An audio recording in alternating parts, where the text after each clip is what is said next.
Whenever I talk with companies about SOC 2, it's very common that they ask me, okay, I'm trying to get my SOC 2. How many new tools am I going to have to buy? And I tell them, SOC 2 is not about new tools. You may not have to buy any new tools. And they're like, whoa, really? And so I just want to kind of have a conversation about that. So SOC 2 is not going to tell you, you have to go buy this tool, you have to go buy that tool, you have to go buy that tool, you have to go buy that tool. It doesn't work that way. Actually, funny enough, compliance frameworks don't tell you to go buy tools. What they do is tell you to mitigate risk. How you choose to mitigate the risk, that's up to you. Sometimes you can kind of piece part it, manual, people it, whatever to make it happen, turn it into a process. Sometimes you can buy a tool to help automate it. Sometimes you can buy a tool to take it to a whole new level and whiz bang it. So there's all sorts of different opportunities out there. It really is just dependent upon your resources. You got people to run these things, your money, of course, your budget, you got money to buy things, and then obviously maintain them year over year. So that's really where the tool purchase comes out. Now, I realize it's confusing because in the world, there's a lot of cybersecurity tool companies, right? And every one of them, we actually just went to a conference and it was crazy how all the tools are like, yep, mine is the full solution. It takes care of everything. In another video, I was talking about a case study. Ours is the full solution, does everything. Well, that's great if you're a salesperson, but the reality is cybersecurity is massive, right? Like it's a huge program in your company with lots of different pieces, parts. Some you can automate, some you can't automate. Some are people based, some are process based, some are technical controls. They're all over the place, right? And so the goal would be absolutely automate as much as you can, because when you automate, that's less prone to failure, right? The more you have people involved in it, the more you're going to have issues, right? Literally just saw stats and they range anywhere from maybe high 80% to upwards of 100%, that when you pull off all the covers of a breach and you really dig into it, most of the time people are the problem, not the technology and then the process, of course, because people run the process, but it's people. And so the more you can automate, the better. Automate, automate, automate. I'm a huge fan. I'm a techie. I've been in technology my whole career, so I'm a huge fan of automation. I'm a huge fan of putting tools into place, but it's not the easy button, unfortunately. And so that's why a lot of these are kind of presented as, oh, buy my tool, easy button, bam, you're done. I wish that were the case, maybe someday, but we're just not there yet.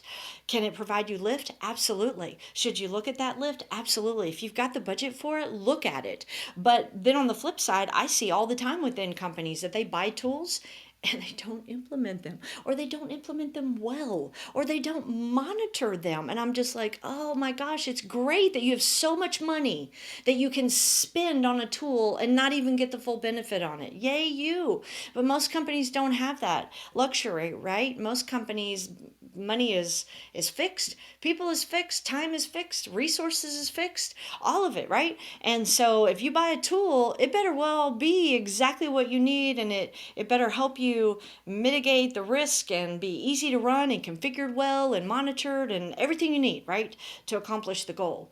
And so that's a good thing. However, so much of this is process and people. When it comes to onboarding, for example, which is a huge part of SOC 2, a lot of that's the process. Most of that's the process, right? How you bring people in, how you have job descriptions written, how you make sure that people match those job descriptions, how you do the background check on them, how you make sure that their access is provisioned appropriate to their role, how you make sure they do their security awareness training, how you make sure they acknowledge policies, and then you repeat that year over year. And then if somebody terms, you do all that in reverse. And can you evidence that? Do you have all that documented? Are those steps very clearly and consistently executed?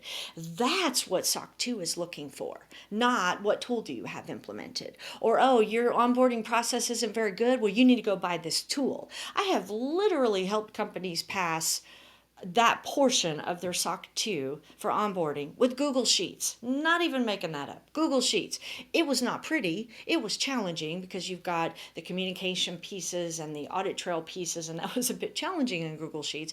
But they didn't even have an HRS system. Like, they literally onboarded people with Google Sheets because they were a small company, and they didn't have a lot of churn on their people, and so it was okay. It worked. And so this whole thing of I need to get my SOC 2. Oh my gosh, how much is this going to cost me? I'm going to have to go buy 10 new tools, and then I'm going to have to run those tools. You don't. That's not the mindset. The mindset is look at the intent of the SOC 2 guidance, look at your organization, understand your risk posture around the areas that SOC 2 is most focused, and risk identification is huge inside of SOC 2. And then I already mentioned it, onboarding is huge, and change management is huge. I mean, there's definitely key kind of areas and programs within your company that SOC 2 is going to be focused on, but a lot of those can just be processes and people. And if you do them well, you don't even necessarily have to have a tool to do that. So that's why SOC 2 is a mechanism that really most any company could work to achieve it. I wouldn't say all, but most any company could work to achieve a SOC 2. When you start breaking into like high trust and you start breaking into NIST CSF, you're in a little bit different of a ball game potentially. And so SOC 2 is a great place for companies to start for that very reason. So the bottom line is SOC 2 is not about buying tools. SOC 2 is about mitigating risk in your environment. You have to know that risk and then putting appropriate controls and processes in place to handle your key processes like onboarding, change management, risk identification, risk management, and then being able to evidence that when it comes time for audit. It is not about going and buying a bunch of tools. Thank you for taking the time to watch this video. Would love to hear your comments and other videos that you might like to see covered.